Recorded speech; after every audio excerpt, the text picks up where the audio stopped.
সুপ্রিয় শিক্ষার্থীবৃন্দ, সবাইকে স্বাগত জানাচ্ছি আমার আজকের সাফিক্স এবং প্রিফিক্স ক্লাসে। এই সাফিক্স এবং প্রিফিক্স গ্রামাটিক্যাল এই টপিকটি অষ্টম, নবম, দশম শ্রেণী তিনটা ক্লাসের জন্য খুব দরকারি এবং বিশেষ করে অষ্টম শ্রেণীর জন্য এটা একটা নতুন আইটেম। তো জেএসসি পরীক্ষার্থীদের উদ্দেশ্য করে আমার এই ক্লাস মূলত, সেই কারণে আমি সাফিক্স প্রিফিক্সের খুঁটিনাটি সবগুলো বিষয়ে আমার আজকের এই ক্লাসে আলোচনা করব। মূলত দুটি ক্লাসের মাধ্যমে আমি তোমাদেরকে এই সাফিক্স প্রিফিক্স ক্লাস বিষয়টি শেষ করব। আবার আজকের প্রথম ক্লাসে সাফিক্স প্রিফিক্স সম্পর্কে ধারণা, সাফিক্স প্রিফিক্সের সাথে পরিচিতি এবং সেই সাথে সাফিক্স প্রিফিক্সের মাধ্যমে কিছু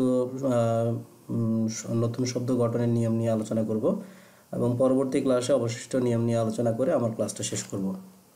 তাহলে শুরু করা যাক সাফিক্স প্রিফিক্সের আজকের এই ক্লাস।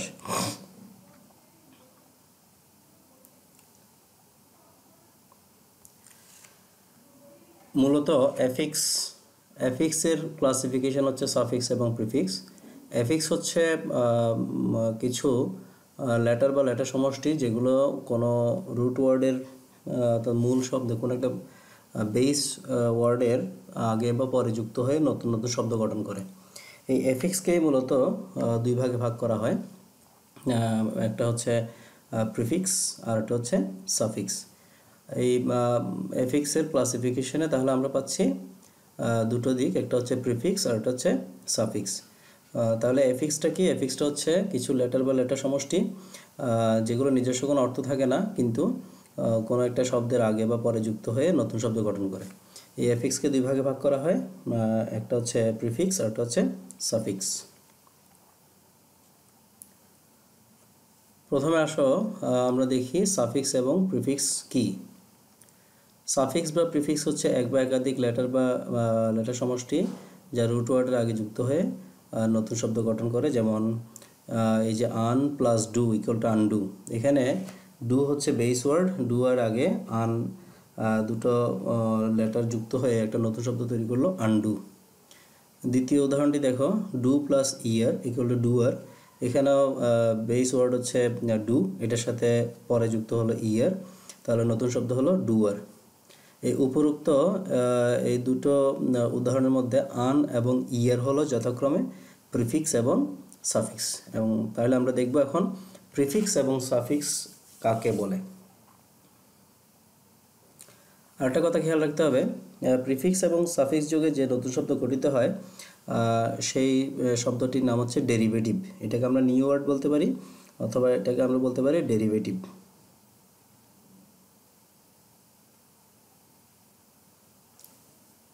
সাফিক্স প্রিফিক্সে যাওয়ার আগে একটা জিনিস দেখবো আমরা, বেস বা রুট ওয়ার্ড বলতে আসলে কি বোঝায়।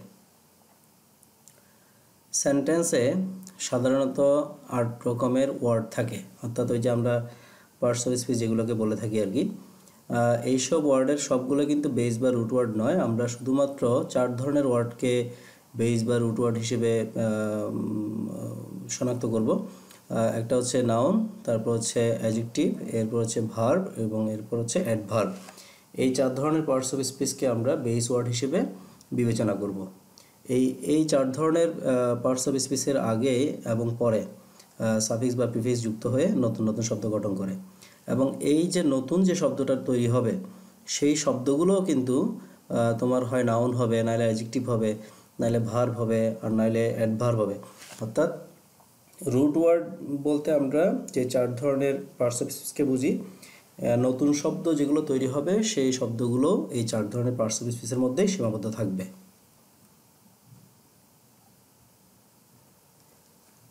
What is prefix? প্রিফিক্স কাকে বলে? প্রিফিক্সকে আমরা বাংলায় বলি উপসর্গ।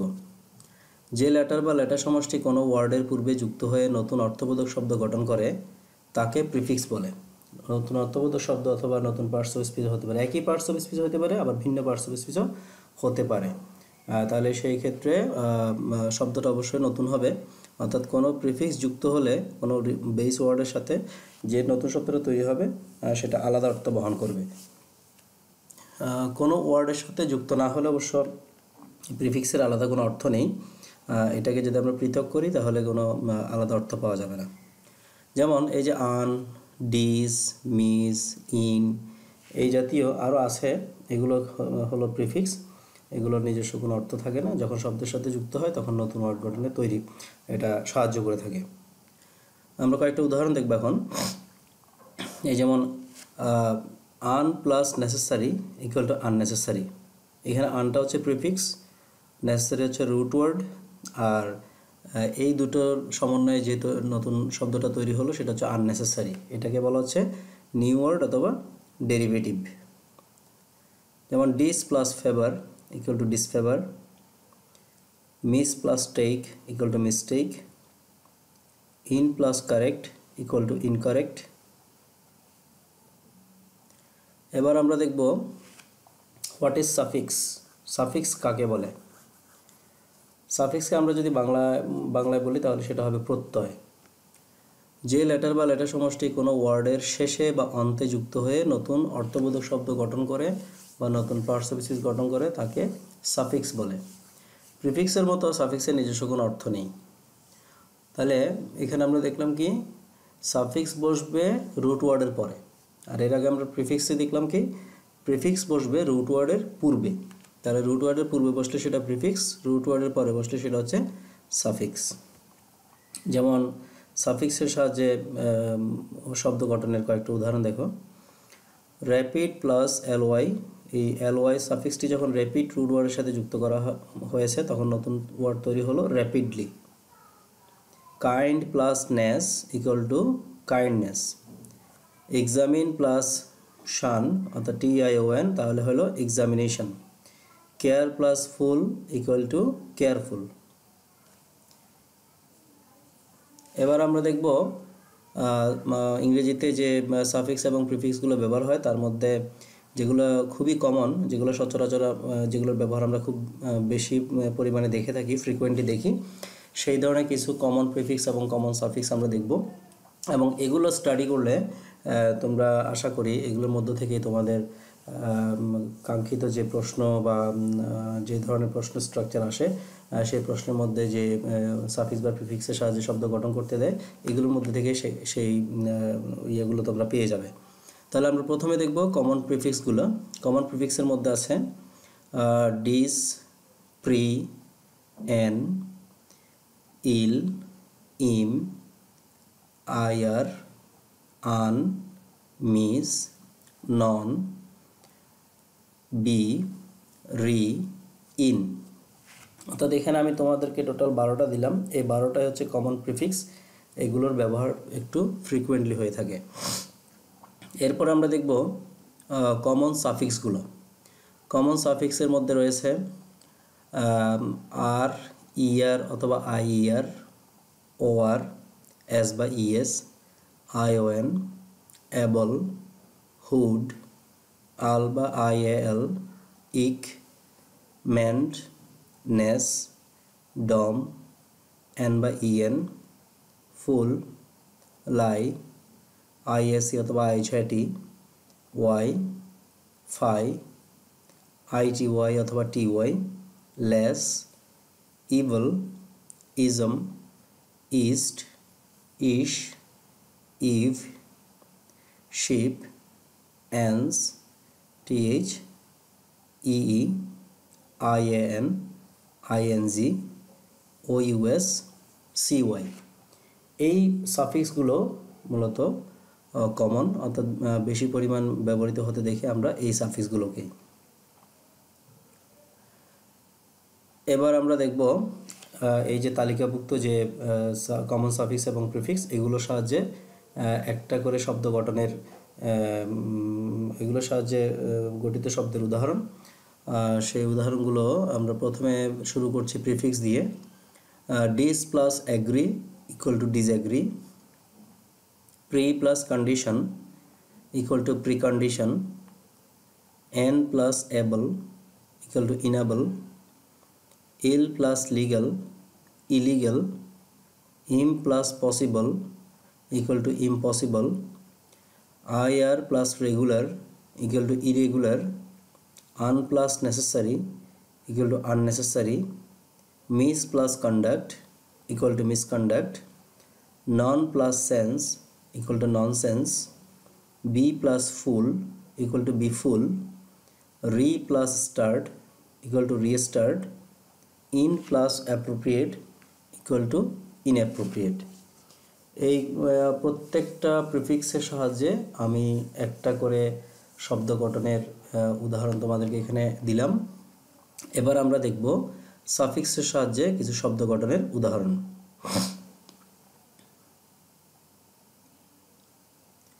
Drive plus r equal to driver, near plus ear equal to nearer, carry plus ier equal to carrier। এখানে দেখো অর্থাৎ ক্যারির মধ্যে যে ওয়াইটা আছে সেই ওয়াইটা মূলত আই এ রূপান্তরিত হয়ে এখানে ক্যারিয়ারে এটা আই আসছে। তো আমরা আসলে ক্যারির সাথে মূলত যোগ করি আর, তো ওয়াইটার পরিবর্তে এখানে আই বসে, সেটা আই আর হয় আর কি।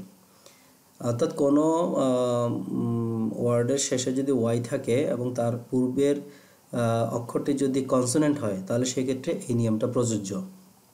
Act plus OR equal to actor, boy plus S equal to boys, baby plus is equal to babies, revise plus ION equal to revision, count plus able equal two countable, child plus hood equal to childhood, part plus ial equal to partial, atom plus ic equal to atomic, govern plus ment equal to government, kind plus ness equal to kindness, king plus dom equal to kingdom, mistake plus n equal to mistaken, dark plus en equal to darken, bliss plus fool equal to blissful। এখানে একটা এল পরে নেই, bliss হবে, এটা bliss plus এই যে এখানে যে বিস এটা চলে হবে bliss, bliss plus full equal to blissful, love plus L Y equal to lovely.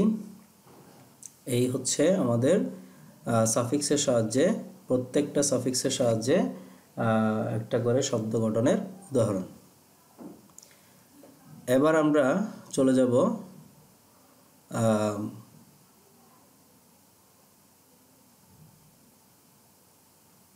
আরও কিছু আছে, সেগুলো এবার আমরা একটু দেখি।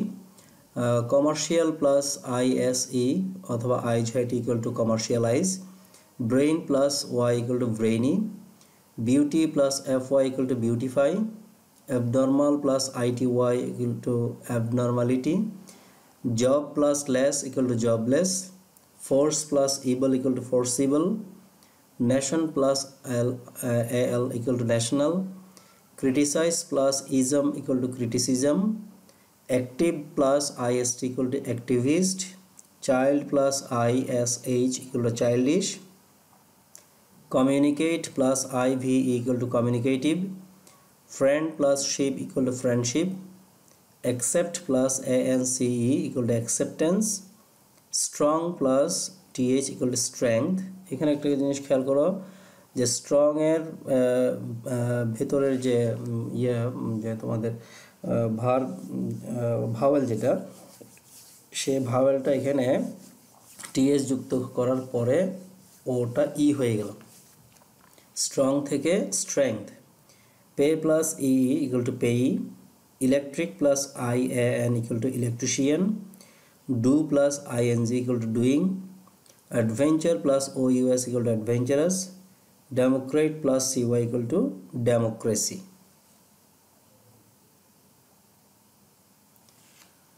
এবার আমরা দেখব এইসব সাফিক্স এবং প্রিফিক্সের সাহায্যে কিভাবে শব্দ গঠিত হয় নিয়ম আকারে, সেগুলো আমরা দেখার চেষ্টা করব। আজকে আমি তোমাদেরকে 5টা রুল দেব, সেই 5টা রুলের সাহায্যে কিভাবে শব্দ গঠন করতে হবে সেটা তোমরা দেখবে। আর আরও কিছু রুলস অবশিষ্ট থাকবে, সেই রুলসগুলো আমি পরবর্তী ক্লাসে আলোচনা করে শেষ করব। তবে আমি প্রত্যেকটা রুলের সাথে সাথে তোমাদেরকে উদাহরণ যেমন দেব এবং 5টা করে শব্দ গঠনের জন্য বাড়ির কাজ দেব। তো তোমরা সেই কাজগুলো আশা করি করবে। আমি 5টা দিলাম, তার মানে তোমরা যে 5টাই করবে এমন না। যদি কেউ 10টা করো, 15টা করো, 20টা করো, 30টা, যত বেশি করবে ততই তোমার লাভ হবে এবং সেই শব্দগুলোর সাথে তুমি পরিচিত হবে। কাজেই কমপক্ষে 5টা করবে এবং এরপর বেশি করা মানে হচ্ছে 5-এর গুণিতক, অর্থাৎ 5 দুগুণে 10, 3 5 15, 4 5 20, এভাবে যত বেশি করবে ততই তোমার আর লাভ হবে। প্রথম নিয়মটা দেখো, নাউনের সাথে সাফিক্স অ্যাবল বা ইবল যোগ করলে আমরা অ্যাডজেক্টিভ গঠন করতে পারবো। নাউনের সাথে সাফিক্স অ্যাবল বা ইবল এই যে কোনো একটা যোগ করলে অ্যাডজেক্টিভ পাওয়া যাবে। যেমন answer plus able equal to answerable, comfort plus able equal to comfortable, sense plus ible equal two sensible. তাহলে এইভাবে তোমরা আরও কমপক্ষে 5টা শব্দ গঠন করবে নাউনের সাথে অ্যাবল বা ইবল যুক্ত করে। নাউনের সাথে অ্যাবল বা ইবল যুক্ত করে সেটা হবে অ্যাডজেক্টিভ। নতুন শব্দটা কি হবে? নতুন শব্দটা হবে অ্যাডজেক্টিভ। তাহলে 5টা কাজ এখান থেকে তোমাদেরকে আমি বাড়ির কাজ হিসেবে দিলাম। 5টা নতুন শব্দ গঠন করতে হবে।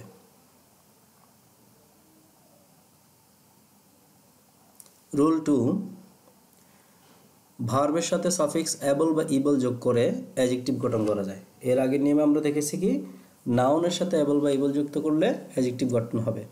আর এবার দেখছি কি ভার্বের সাথে সাফিক্স হিসেবে অ্যাবল বা ইবল যুক্ত করলে সেক্ষেত্রে অ্যাডজেক্টিভ তৈরি হবে। যেমন বিয়ার, বিয়ারের সাথে অ্যাবল যোগ করলে বিয়ারেবল। ড্রিঙ্ক, ড্রিঙ্কের সাথে অ্যাবল যোগ করলে ড্রিঙ্কেবল। প্রিফার, প্রিফার একটা আর হবে, প্রিফারের সাথে অ্যাবল যোগ করলে প্রিফারেবল। রেসপন্স, রেসপন্সের সাথে ইবল যোগ করলে রেসপন্সিবল। এই যে বিয়ার, ড্রিঙ্ক, প্রিফার, রেসপন্স এগুলো হচ্ছে ভার্ব, আর এগুলোর সাথে অ্যাবল বা ইবল যোগ করার ফলে আমরা যেগুলো পেলাম নতুন ওয়ার্ড সেগুলো হচ্ছে অ্যাডজেক্টিভ। তাহলে এখান থেকেও তোমরা 5টা নতুন শব্দ গঠন করবে। এই 5টা নতুন শব্দ গঠন করা হচ্ছে এই রুল 2 এর বাড়ির কাজ। এবার দেখো রুল 3।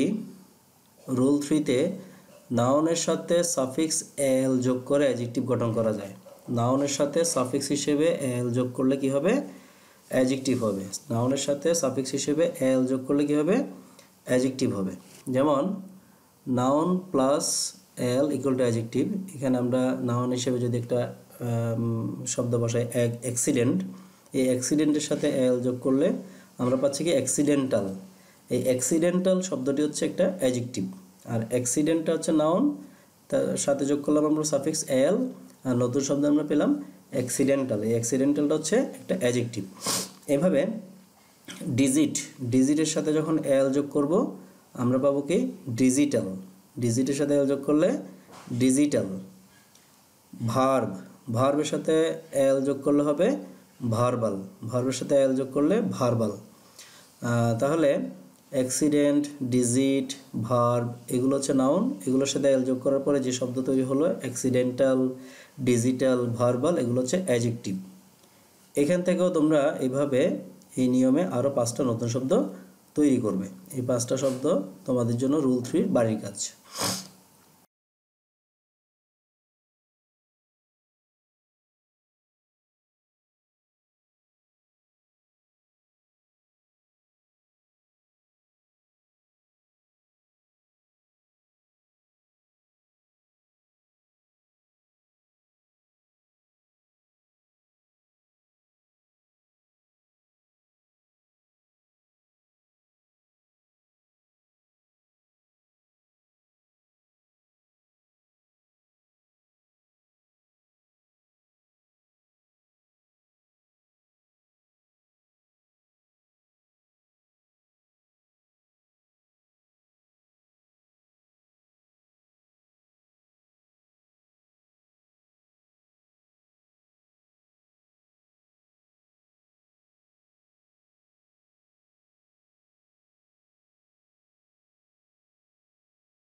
রুল 4,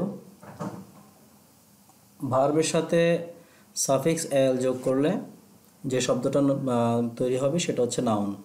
ভার্বের সাথে সাফিক্স হিসেবে এল যোগ করলে আমরা যে শব্দটা পাবো সেই শব্দটা হবে নাউন, অর্থাৎ ভার্বের সাথে এল যোগ করে নাউন গঠন করা যায়। যেমন অ্যাপ্রুভ, এই অ্যাপ্রুভ ভার্বটার সাথে যখন আমরা এল যোগ করব তখন আমরা নতুন শব্দ পাবো অ্যাপ্রুভাল। এই অ্যাপ্রুভাল হচ্ছে একটা নাউন। প্রপোজ, প্রপোজের সাথে এল যোগ করলে সেটা হবে প্রপোজাল। ডিসমিস, ডিসমিসের সাথে এল যোগ করলে সেটা হবে ডিসমিসাল। ট্রাই, ট্রাইয়ের সাথে এল যোগ করলে পাবো ট্রায়াল। তাহলে এখানে অ্যাপ্রুভ, প্রপোজ, ডিসমিস, ট্রাই, এই যে চারটা শব্দ, এই শব্দগুলো হচ্ছে ভার্ব। এগুলোর সাথে এল যোগ করে যে শব্দগুলো নতুন পেলাম আমরা, অ্যাপ্রুভাল, প্রপোজাল, ডিসমিসাল, ট্রায়াল, এগুলো হচ্ছে নাউন। এই নিয়ম দিয়ে তোমরা আরও নতুন করে কমপক্ষে পাঁচটা শব্দ গঠন করবে। এই পাঁচটা শব্দ গঠন করা হচ্ছে তোমাদের এই রুলের বাড়ির কাজ।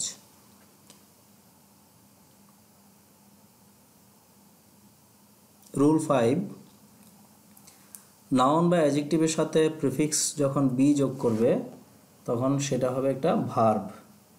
অর্থাৎ নাউন বা অ্যাডজেক্টিভের পূর্বে বি যোগ করলে, প্রিফিক্স হিসেবে বি যোগ করলে আমরা যে নতুন শব্দটা পাবো সেই শব্দটা হবে একটা ভার্ব। যেমন be plus cloud equal to becloud, be plus fall equal to befall, be plus friend equal to befriend, be plus fit equal to befit। তাহলে কোনো নাউন বা অ্যাডজেক্টিভের পূর্বে যখন তুমি বি যোগ করবে তখন ওই নতুন শব্দটা হবে একটা ভার্ব। এভাবে এই নিয়ম দিয়ে তুমি এখান থেকেও পাঁচটা নতুন শব্দ গঠন করবে। এই ছিল আমার আজকের আলোচনা। আমি রুল 6 থেকে অবশিষ্ট যে নিয়মগুলো আছে সেই নিয়মগুলো নিয়ে আগামী ক্লাসে আলোচনা করব এবং এরপর তোমাদেরকে আমি কিছু প্যাসেজ আকারে বাড়ির কাজ দেব। সেই কাজগুলো, রুলসগুলো পড়ার পরে তোমরা কাজগুলো আশা করি করতে পারবে। তবে আমি মনে করি এটা খুব একটা কঠিন কোনো কাজ না। এটা একটু গুরুত্ব সহকারে যদি তুমি ক্লাসটা ফলো করো এবং যদি সাফিক্স এবং প্রিফিক্সগুলোর সাথে যদি পরিচিত থাকো, তাই এই যে সাফিক্সগুলো, প্রিফিক্সগুলো, এগুলো কী কী, এগুলো যদি চিনতে পারো তাহলে তোমার সেই ক্ষেত্রে শব্দ গঠনে তেমন কোনো সমস্যা হবে না। আর রুলস বলতে কিভাবে তুমি ভার্ব গঠন করবে, কিভাবে তুমি নাউন গঠন করবে, কিভাবে তুমি অ্যাডজেক্টিভ গঠন করবে, কিভাবে তুমি অ্যাডভার্ব গঠন করবে, মূলত এগুলোই শিখবে। তাহলে আজকে এই পর্যন্তই। সবাই ভালো থাকবে, সুস্থ থাকবে। খোদা হাফেজ।